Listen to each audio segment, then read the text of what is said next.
or how to get rid of vision problems. This article is a response to a question I received 2 days ago: how to deal with vision issues, eye troubles, and worsening eyesight. Although I'm not a specialist in this field, and I admit I don't have direct experience with this specific problem, just like with a million other conditions, this piece may still be inspiring for you.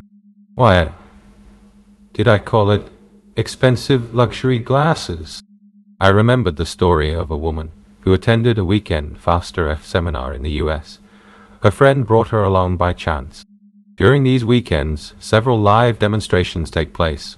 Robert Smith, the creator of Faster F, works with people on stage, and they resolve both serious and not so serious issues together. He invites everyone else to follow along and apply the process to their own challenges. The participant I'm talking about was happy with the seminar, but her Monday visit to the optician to pick up a pair of pricey luxury glasses was not nearly as satisfying.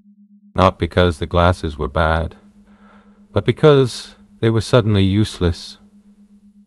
When she put them on, she realized how much her eyesight had changed over the last 2 days. In fact, she could see much worse with the glasses than without them, and she understood that her vision had improved so much she didn't need glasses at all. How is that possible?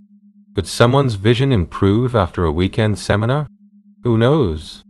Many holistic methods do not separate body and mind. In truth, we treat them as one, and that opens the door to subtle and even dramatic miracles when we play a little with the mind. I believe Faster F isn't the only path to better eyesight. I know there are courses, books, and exercises that aim to improve how we see. So why does vision deteriorate?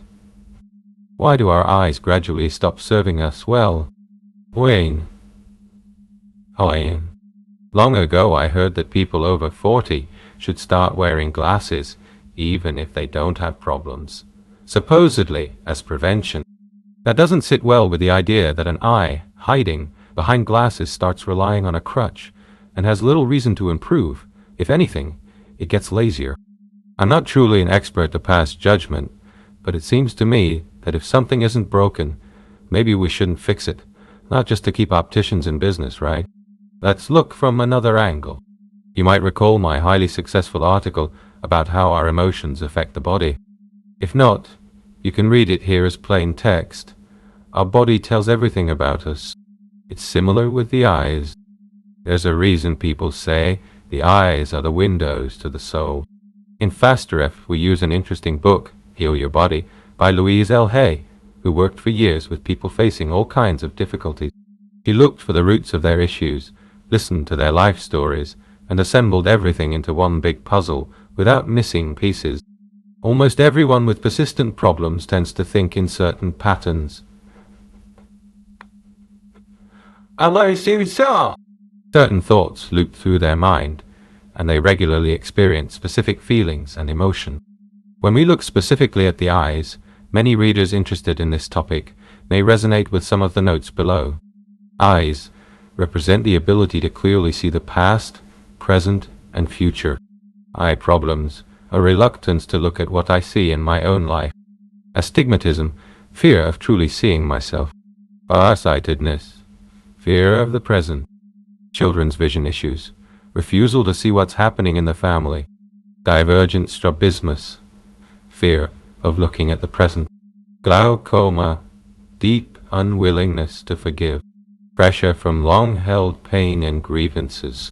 Exhaustion. Convergent strabismus, refusal to see one's surrounding. Nearsightedness, fear of the future. Cataracts, inability to look forward with joy. A dim outlook. Do you see yourself in any of the above? Maybe it's time to do something now, rather than wait for things to get worse. If this upsets you, and you can't accept that emotions could shape our health, specifically our eyes, let me repeat it once more. Body and mind are one. They are inseparable parts of a single whole. A problem in one sphere inevitably shows up in the other. So what can we do? How do we support healing? Well, find the memories and events the specific ways you know these emotions and thinking styles apply to you, and change them. You can tap them out, replace them with positive affirmations, or use the process we call ART of change, Art of Change, which I've described most clearly in my second ebook, plain text title, The Art of Change. Traumas, and the things you'd rather not see, can leave their mark on your life and on your eyes. I'm reminded of Brandon Bay's book, The Journey. When the author worked on her vision using her own methods, she uncovered a difficult memory from her youth, something she had always preferred to overlook. After resolving that memory, a few days later, she realized her eyesight had improved so much that she could make out tiny details, even in very poor light. I believe there's a lot we can do. If the faster F approach resonates, or if you're simply curious what it could do for you, just try it. Want to learn how to address health challenges and pain with faster F? Get the new ebook, plain text title, Heal Your Mind, Heal Your Body.